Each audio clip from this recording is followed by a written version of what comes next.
Estamos con Federico Arnillas, él es presidente de la Mesa de Concertación para la Lucha contra la Pobreza. Bienvenido, Fico. ¿Qué tal, Nicolás? Gusto estar contigo. ¿Cómo está la situación de la pobreza en el Perú realmente? Porque se hace mucha demagogia, ¿no? Los políticos hacen mucha demagogia con este tema. A ver, yo creo que es importante tener un balance de largo plazo, digamos, ¿no? Y cuando miramos el Perú del 2001 para acá, lo que encontramos es que creo que todo el país ha hecho un esfuerzo muy importante para reducir algunas formas de pobreza. La pobreza monetaria, por ejemplo, a lo largo de estos años ha venido disminuyendo significativamente. También se han mejorado el acceso a servicios básicos, lo que tiene que ver con necesidades básicas insatisfechas. Se ha logrado poner en la agenda pública y reducir una forma de pobreza como es la desnutrición crónica, que es una resultante, ¿no?, que tiene que ver con muchos factores y a la vez es una determinante, porque una persona que sufre un cuadro de desnutrición crónica entra a la vida en condiciones de desventaja. Creo que hemos hecho un esfuerzo importante como país, pero todavía eso no quiere decir que el problema esté resuelto. Y nosotros en la mesa usamos la información de la Encuesta Nacional de Hogares. Nos parece que es una fuente altamente confiable. Somos parte de la comisión que hace evaluación de la calidad de la información. Ha venido mejorándose la calidad de la información, ampliándose la muestra y para los hogares, nosotros tenemos una cosa que nosotros usamos como un índice múltiple, que vincula la pobreza monetaria, la pobreza por necesidades básicas insatisfechas. Lamentablemente, la estructura de la ENAO no permite una buena vinculación con indicadores como desnutrición crónica y anemia. Usamos una variable que digamos un dato que sí da la ENAO, que es discutible, pero que es una pista sobre lo que se llama déficit calórico aparente de los hogares. Y fíjate, aquí pasa algo que es lo que la gente siente, ¿no? Porque cuando tú dices, oye, la pobreza monetaria se ha reducido, efectivamente se ha reducido, pero entonces... ¿Te refieres a que los ingresos de las personas pueden haber mejorado? El dato duro que se usa es el gasto. El dato que se usa en el país es el gasto. Lo que las familias, la Encuesta Nacional de Hogares mide el gasto hecho por el hogar, y lo que se evalúa es que si con ese gasto la familia puede cubrir una canasta que es la que se llama la línea de pobreza. Si puede cubrir la línea de pobreza... ¿Y eso cuánto es? El dato, digamos, de referencia para el año pasado, digamos, varía por región, porque no es un dato igual. Cada región tiene un valor diferente, pero la línea de pobreza, para que tengas una idea, en soles del 2013, que es la información disponible a la fecha, eran 292 soles promedio por persona.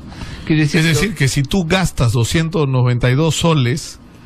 estarías... O sea, si tú gastas 293, ya estás saliendo de la pobreza monetaria, digamos. Claro, pero eso, insisto, por eso es que nosotros usamos esta combinación de... Claro, el problema es que tú puedes tener 1.000 soles de gasto como persona, pero no tienes agua en tu casa.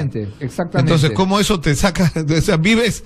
O sea, gastas como una persona que ya no es tan pobre, pero vives como una persona en extrema pobreza. No tienes agua, no tienes alcantarillado. Porque eso se llama necesidad básica insatisfecha. Pero incluso tenemos situaciones como anemia, que es un indicador duro, por ejemplo, de malnutrición, ¿no? Tú tienes que, hoy día en el país tenemos una prevalencia de anemia en niños de 6 meses a 36 meses, que es la edad más crítica de la vida para tener este problema. Tenemos una prevalencia de 46%. O sea, prácticamente 1 de cada 2 niños tiene ese porcentaje. Tiene algún nivel de anemia. Y eso pasa en todos los estratos sociales. Entonces, hay varios tipos de factores que están asociados a eso, ¿no? Es decir, que uno puede tener un buen nivel de ingreso, puede incluso tener resuelto el problema de los servicios básicos, pero malas prácticas alimenticias que te llevan a que tu condición de salud sea la de un pobre. Y eso afecta todo tu desarrollo de toda tu vida. O sea, puedes tener, digamos, en el punto de partida algunas condiciones buenas, pero tienes un punto en contra en tu situación de anemia que va a influir en tu desarrollo emocional e intelectual, ¿no? Ahora, hay una discusión sobre si el modelo económico que se está aplicando no solamente en el Perú, sino prácticamente en todo el mundo, inevitablemente conlleva que un sector significativo de la población quede completamente excluido. Yo he visto el otro día unos documentales hechos además por un peruano, extractos de documentales, me ha hecho acordar que tengo que conectarlo, que presenta imágenes dramáticas de la pobreza en Europa, de la pobreza en Estados Unidos, de la pobreza en lugares increíbles donde antes no existía esos niveles de pobreza. Y de hecho, cuando tú ves series históricas de largo plazo, en el caso norteamericano, por ejemplo, tú ves algo que también encuentras en el caso peruano, que es un deterioro de los salarios, o sea, los ingresos de los trabajadores asalariados, que incluye los profesionales que trabajan tanto para el sector privado como para el sector público, vistos en el largo plazo, se han deteriorado. La distribución del ingreso nacional, en el caso de Estados Unidos, y lo mismo pasa en nuestro país, ¿no?, entre lo que se llama la renta del capital, digamos, y del trabajo, ¿no?, muestra un claro cambio respecto a la situación existente hace 40 años. Entonces es un ciclo largo donde en general ha habido un deterioro de los ingresos medios, y las posibilidades, por ejemplo, en el caso francés o en el caso norteamericano, de un hijo de una familia de clase media de tener el mismo nivel de vida que sus padres es bastante lejano. Y eso, digamos, en el caso peruano no lo percibimos porque estamos en un ciclo de crecimiento, pero eso está cambiando. Hemos tenido una situación de desaceleración, y la pregunta que nosotros estamos planteándonos, y que con eso queremos ayudar al debate político nacional, es cuáles son los desafíos para la inclusión en un sentido amplio, porque es social, es cultural, es económica, ¿no?, es tecnológica también, ¿no?, en un país de renta media. Entonces Perú, desde el punto de vista de los indicadores macroeconómicos, estamos en la categoría de un país de renta media alta, me dicen incluso algunos colegas, pero tenemos los niveles de pobreza que hemos comentado, porque cuando uno mira la situación de cada hogar teniendo en cuenta estos indicadores, encontramos lo siguiente, que 1 de cada 2 hogares o 2 de cada 4 hogares tienen algunas de estas formas de pobreza, o monetaria, o por necesidades básicas, o por estos problemas de malnutrición o déficit calórico. Entonces, todavía la pobreza es una realidad bastante extendida en el país, ¿no? Ahora, hay un riesgo cuando uno habla de pobreza y se atraviesa la política, que es el uso de programas sociales, que son programas compensatorios, que son programas, digamos, paliativos, situación dramática, pero no son una solución al problema de fondo. O sea, teóricamente la solución de fondo debería ser generar empleo estable y que permita que la gente tenga un nivel de vida, digamos, consistente a partir de su actividad. La pérdida que tenemos entre el momento en el cual una persona, desde que nace hasta que está en condiciones de incorporarse competitivamente en el mercado de trabajo, es muy grande. Y estos programas Juntos, por ejemplo, es un programa que lo que busca es reducir esa pérdida, porque el daño que se produce en la primera infancia es irrecuperable. Entonces, yo te diría que programas como Juntos, por ejemplo, han sido factores importantes, tanto en la mejora del ingreso de la familia, en promover la incorporación de las familias a determinados servicios básicos y en garantizar derechos fundamentales. El tema del acceso al nombre para la niña, para el niño, para la madre de esa criatura, son cambios muy importantes en el país, reconocidos internacionalmente. RENIEC el año pasado, antepasado, ha recibido un premio internacional por esta mejora en la cobertura. Lo que estamos haciendo como país es realmente la inversión de largo plazo. Mira, ningún gobierno tiene retornos en el corto plazo cuando invierte en niños bien estimulados, bien nutridos y con una buena base educativa. Eso lo van a ver 4 gobiernos después que tú, pero como país esa es la inversión estratégica. Y siempre hay la idea de que eso es asistencialista, de que eso es un gasto innecesario, pero al revés, es todo lo contrario. Claro, el tema, lo que puede resultar asistencialista son los programas de entrega directa de ayuda a adultos, digamos, de manera permanente, cuando eso lo que debería hacer es no estoy hablando de los adultos mayores, ¿no?, sino lo que necesita la gente es empleo. Ahora, yo entiendo y me parece realmente saludable todo lo que se está haciendo en relación con la primera infancia, a nivel no solo de alimentación, sino de educación. Pero igual ¿no? De adelantar el inicio de la vida escolar, de tener a los chicos estimulados, bien alimentados, eso es clave para el futuro. Pero igual está el riesgo que tú planteabas, o sea, no quiero desmerecer el riesgo, por el contrario, ese es un tema que hemos discutido en la mesa y sobre el cual insistimos mucho. Hay que evitar la politización de los programas sociales, porque eso es el asistencialismo finalmente.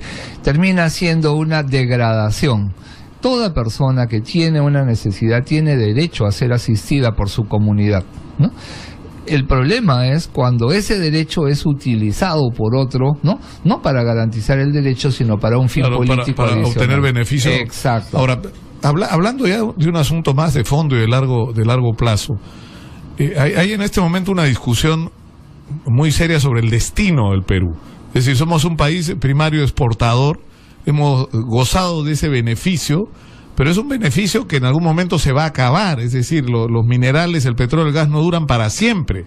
Y la idea es ver de qué manera inteligente usamos estos recursos, no solo para programas sociales, no solo para resolver el problema de la seguridad, que es uno de los lugares o de las áreas donde debería invertirse recursos, sino el generar una economía que digamos, en determinado momento sea la base del crecimiento y la existencia del país, y que no seamos simplemente un país que saca mineral y lo manda para afuera.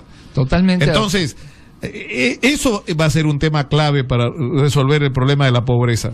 Totalmente de acuerdo contigo, y eso pone sobre el tapete un tema que hemos llevado al proceso electoral reciente. Ya en el proceso electoral municipal y regional que acaba de terminar, propusimos conjuntamente con múltiples organizaciones de la sociedad civil, pero también con equipos técnicos vinculados a nivel local, regional, incluso a nivel nacional a los sectores, ¿no? Propusimos una discusión sobre estrategias de desarrollo. El tema de la diversificación productiva, que es la manera como ha aparecido en el debate público, es un tema sustantivo. Fíjate, se han logrado acuerdos de gobernabilidad en todas las regiones del país. 86% de las fuerzas políticas y de los movimientos regionales suscribieron estos acuerdos, y en todas las regiones hay acuerdos que incluyen no solamente la parte social, sino que también la dimensión económica, la dimensión ambiental y la dimensión institucional, porque a veces pensamos que el desarrollo económico depende solamente de factores económicos, y cada vez es más claro que los factores de institucionalidad son también muy importantes para determinar oportunidades de desarrollo económico, ¿no? Hay una relación, una interdependencia entre estos cuatro aspectos, y creo que tenemos hoy día un potencial muy importante como país. Estamos reforzando alianzas con diversas organizaciones. Los sectores empresariales tienen una presencia en la mesa que queremos reforzar, pero también los tienen los trabajadores, y hay una agenda que venimos discutiendo sobre cuáles son.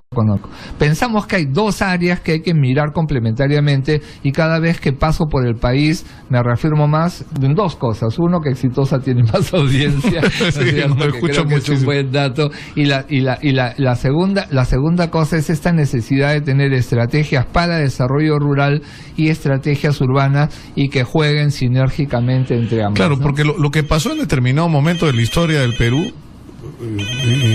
la gente que viene de fuera y se sorprende, es como el transporte. Es decir, por ejemplo, el otro día me dan unas cifras alucinantes de la cantidad como de exceso de choferes que tenemos, la cantidad de exceso de taxis que hay. ¿Por qué? Porque el transporte se convirtió en el salvavidas contra el desempleo. Efectivamente. En la época de Fujimori, pero eso no es ninguna estrategia, esa es la salida desesperada, y por eso la crisis desde todo punto de vista del transporte, porque era el espacio donde la gente desesperada salía a luchar por la sobrevivencia. El refugio, ¿no? Claro, pero eso es precisamente la falta de estrategia, y las consecuencias las estamos viviendo ahora con el caos absoluto en que se ha convertido el transporte. Pero debería haber una estrategia. Por ejemplo, cuando uno mira el caso de Ica, que tiene un potencial agrícola extraordinario y que se está utilizando de una manera increíble, la cantidad de empleo que se está generando, el cambio en la vida de la gente. Es decir, no es que la gente está saliendo de la pobreza por este mes, no, está saliendo de la pobreza de verdad, y sus hijos están teniendo acceso alimentación de calidad, por lo menos aspirar a una educación de calidad. Es un problema por resolver, pero por lo menos tienen la posibilidad de acceder a esa educación. Entonces, esto ya implica un cambio de largo plazo. Sí. Entonces, ¿por qué no se puede replicar ese tipo de experiencias con el desarrollo, por ejemplo, de la construcción extensiva por el déficit de infraestructura, o con el desarrollo del turismo como una fuente permanente y segura de empleo y de ingreso para la gente? Pero aprendamos de la experiencia de Ica. Fíjate, un problema que todo el mundo en Ica te reconoce hoy día es que no ha habido un manejo sostenible de un recurso clave, el recurso agua. El agua.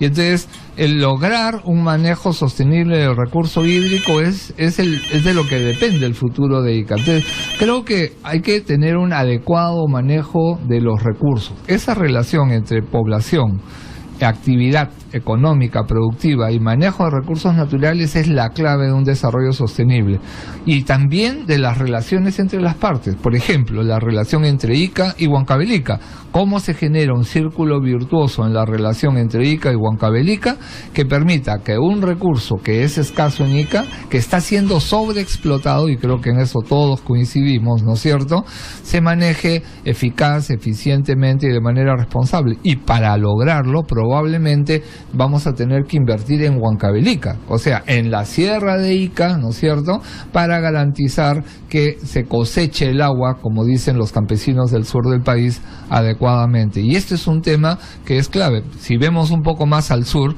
la zona de Nazca, por ejemplo, están en una situación bien complicada, esta zona de Nazca-Palpa, con una escasez de recurso hídrico, ¿no? Bueno, veamos a ver qué pasa con las lluvias en este periodo, ¿no? Pero el problema estructural lo tenemos ahí. Entonces, sí, tenemos que tener estrategias más complejas. Claro, porque la discusión, antes de abrir las llamadas del público, Federico, si lo permites, es esta, ¿no? Es decir, muchas veces la gente tiene la idea de que la discusión sobre la pobreza tiene que concluir en, bueno, ¿qué programas sociales vamos a aplicar?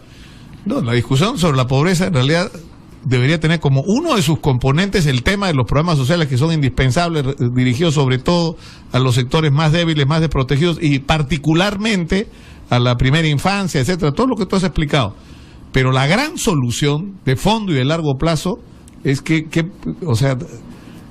fuentes de empleo estables y consistentes vamos a crear para la gente. Pero, por ejemplo, no es un problema que no haya demanda para determinados puestos. Lo que no hemos tenido es una formación de recursos humanos para esos puestos. En el sector salud... Qué increíble cómo todo se relaciona, ¿no? Al final empiezas a hablar de pobreza y terminas hablando de la crisis de nuestra educación. Y es una crisis que tiene más o menos el mismo ciclo de duración. O sea, ¿cuánto tiempo te toma formar un médico, ¿no? O una médico para que esté en condiciones de prestar un servicio? 30 años, ¿no es cierto? Si no tiene un buen embarazo, si no tiene una buena primera infancia, una buena educación, no vas a tener un médico de alto nivel de calidad y de rendimiento, ¿no es cierto? Si lo permites, sí, Federico, vamos a abrir los teléfonos un ratito. Sí, buenas tardes, adelante, escuchamos. ¿Aló? Buenas tardes. Bueno, mire, ese ministro de Economía que tuvimos por cerca de 4 años y que ha sido premiado para ahora que nos represente en Estados Unidos como embajador de Perú, el señor Castilla, nos vino contando un cuento de que exportando minerales en estado natural, exportando el pescado en casi estado natural y exportando todo primariamente, íbamos a llegar al desarrollo. Nos ha engañado vilmente. Ahora, de lo que se trata es recuperar el tiempo. Fíjese, Tailandia, que es un país que no tiene ni una mina de plata, exporta un promedio de $500 millones de joyería de plata a Estados Unidos y tiene 500.000 personas que viven de esa industria. El Perú, que es el primer productor de plata del mundo, cuya plata es la que precisamente es llevada a Tailandia, apenas tiene 18.000 trabajadores en la industria de la joyería peruana.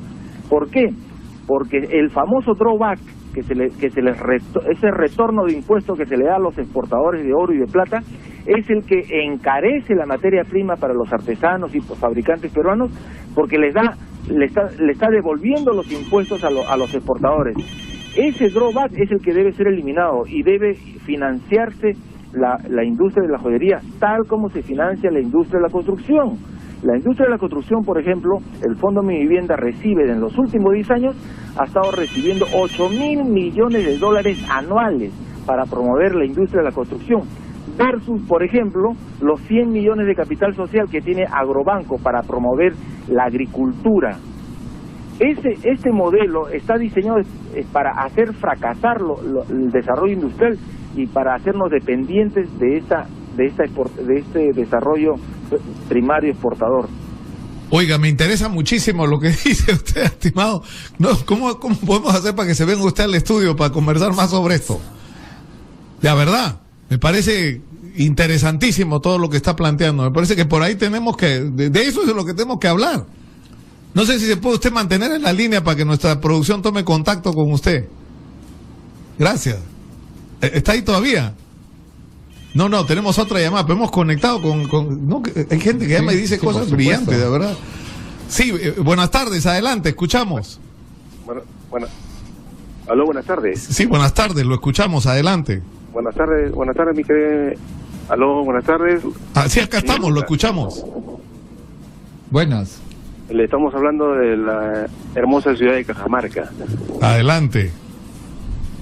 Fíjese que nosotros somos la provincia número 2, después de Huancavelica, como la provincia más pobre del Perú. La verdad es que no puede ser, con tanta riqueza minera que tenemos aquí en Cajamarca, estemos en el segundo lugar en pobreza en el Perú. Es algo inaudito. Y no sé si cómo nos ven en el extranjero, la forma de que como en Cajamarca, siendo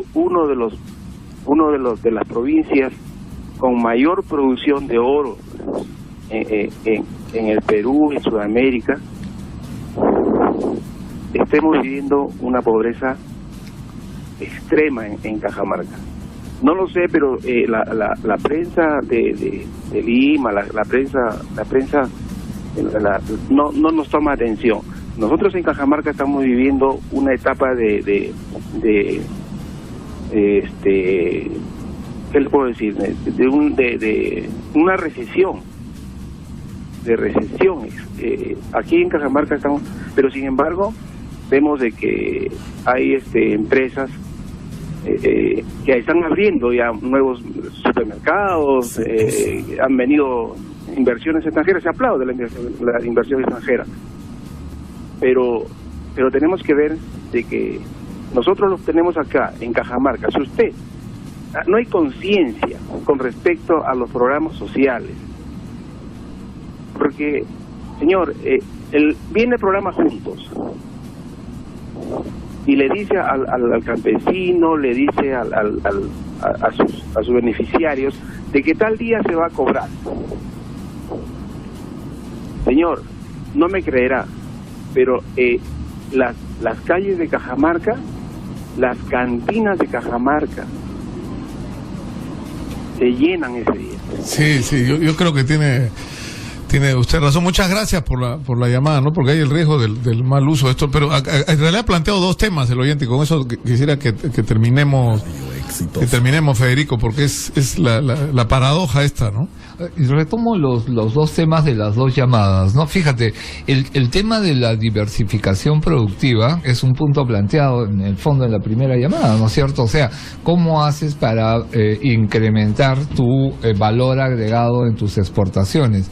Yo estaba pensando en qué está pasando hoy día con nuestro sector manufacturero, y el dato es que está técnicamente hablando en recesión. O sea, la desaceleración no afecta por igual a toda la economía, y los indicadores en manufactura ya tienen 3 trimestres en negativo. Entonces, Hay que llamar la atención sobre eso, y eso es un punto que para nosotros es muy importante. De hecho, el último encuentro de la mesa de concertación lo hemos hecho en el local de la Sociedad Nacional de Industrias, y tiene que ver con una visión de país que requiere, ¿no es cierto?, un desarrollo en su sector manufacturero, que en términos de empleo, en comparación a otros, es muy importante, menos que la agricultura, pero sí muy importante, y de hecho los salarios medios en el sector manufacturero son más significativos, ¿no? Ese es un primer elemento. Y en el caso de Cajamarca, si me permites un primer comentario, Cajamarca es el departamento que tiene la mayor cantidad de pequeñas unidades agropecuarias del país.